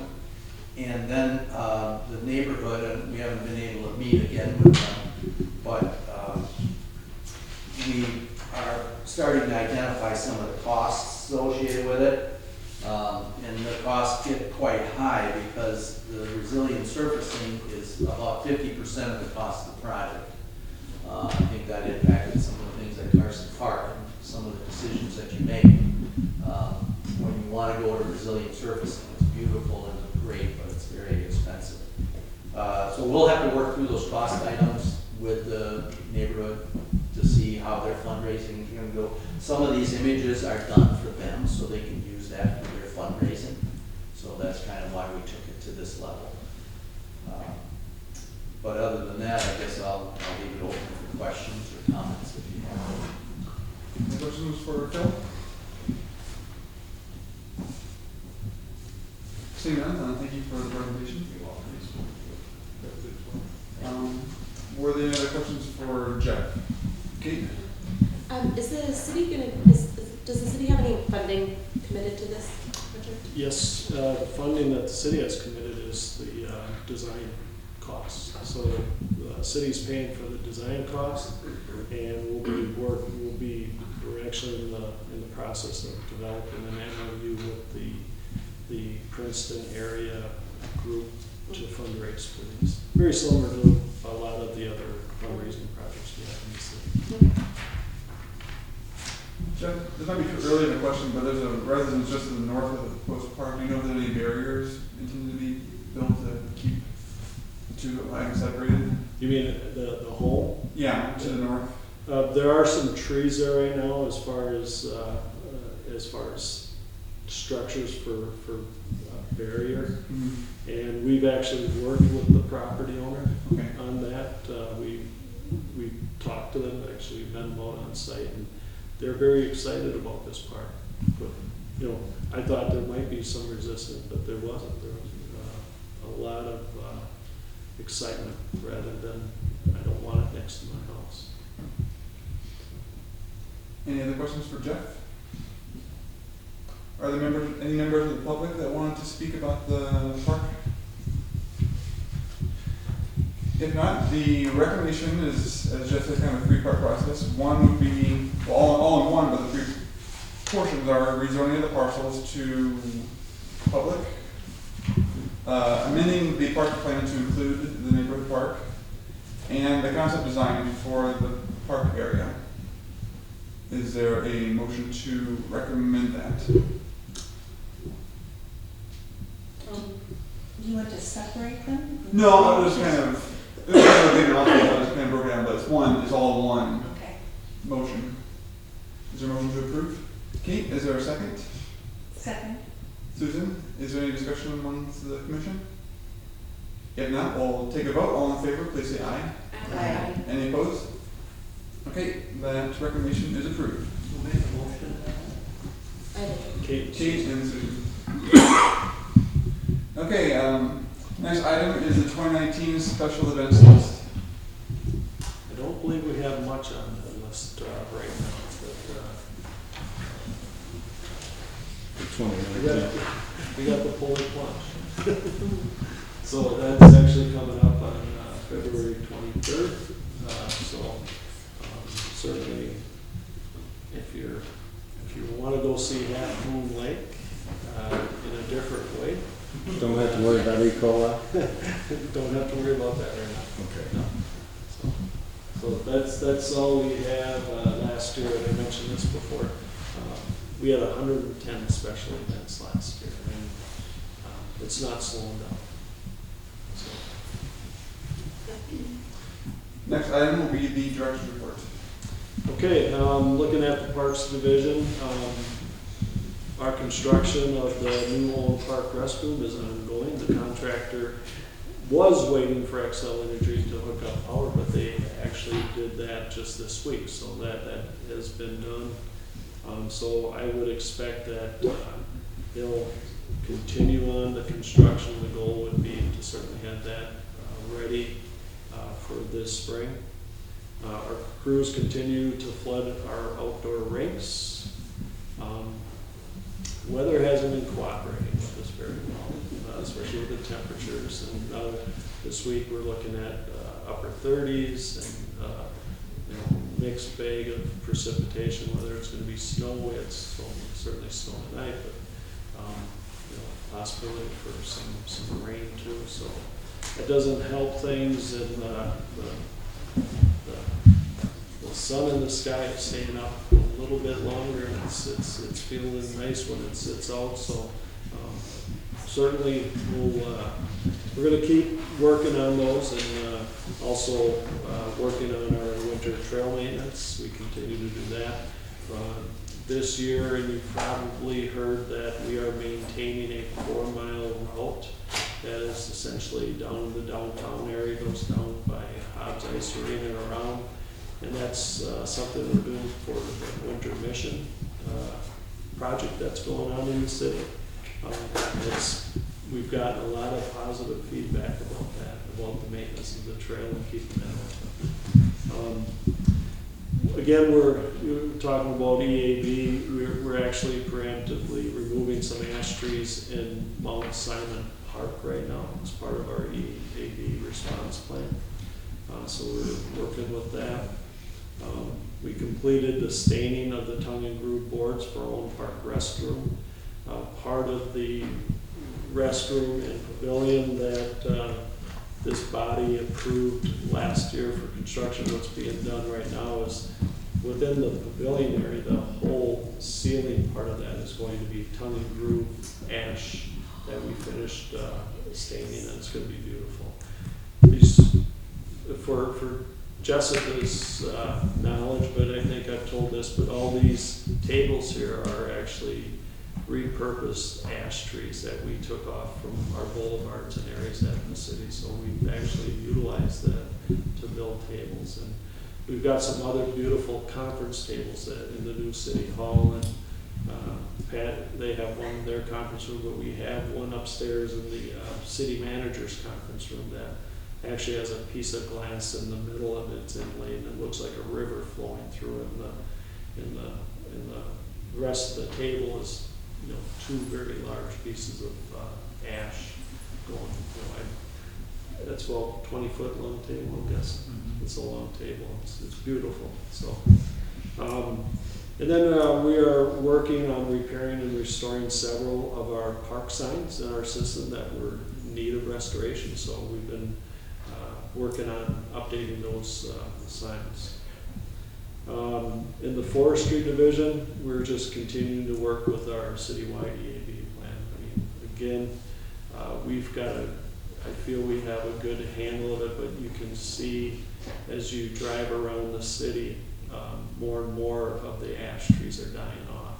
A lot of these are on private property, not so much on our boulevard trees, but as I mentioned earlier, we're taking care of some of those dead ash trees that are in Mount Simon Park. So again, taking care of it now so we don't have a mishap with, once the trees die off, they get really brittle and they fall apart rather quickly. And then our recreation division, all of our outdoor rinks and recreationals are open for the winter use.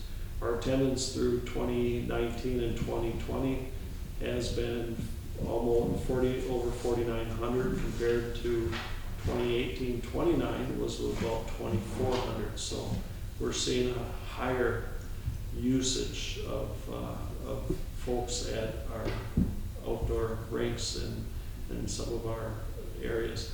The large portion of these attendance areas is at Pinehurst Park right now because of the sled hill.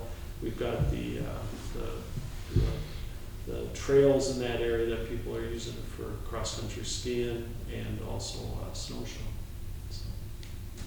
And then reminder, I don't know how that old date got on there, but our that should be our 2020 spring and summer edition for our prime times is going out in about a week, so that'll be out for publication. So with that, any questions on the director's report? No, if not. So lastly, I would like to announce, as you know, Mr. Todd Qualla retired back in November. After doing a national search, we did hire a new parks manager, and Mr. Steve Plaza is here. He's got he's got over 30 years of park management experience, more recently at Fergus Falls, Minnesota, but he was also in Lake Havasu City, Arizona, and he's got a wealth of knowledge when it comes to parks, forestry, and maybe not so much cemetery. That's another little bit. Cemetery, but we're very happy to have Steve here tonight. And would you like to say a few words, Steve? Just real quick, I know it's getting late. I just want to thank you for this opportunity for me to come here. I graduated from the University of Wisconsin-La Crosse with a Parks and Recreation degree, administration. Went out to Tucson, did my college internship out there, came back in December of that year. It was in those 30, 40 below winters. I decided to go out to Tucson, work there. Major of my job was in Lake Havasu City, Arizona, when it was a town of about 12,000 people. We started up the department, built all the parks up, and I left. The city was over 50,000 people. So thank you very much. I'm very excited to be here. My brother lives here. I've been coming to Eau Claire since college. Either I came up here or he came down to La Crosse. And it's a beautiful town, and this is where I'm meant to be. I'm back home, close to family. So thank you very much. If you have any questions, please feel free to give me a call or take me out to a park or whatever. That would be wonderful. Thank you. Any questions? No, welcome. Thank you, Steve. The last few years we were doing a prairie restoration and shoreline restorations in Fergus Falls. That seemed to be the big push right now. So, thanks, Ken. That is the direct report. If there's nothing else, I take a motion to adjourn the meeting. Is there a motion? Meredith, is there a second? Kate, all in favor? Any opposed? Meeting is adjourned.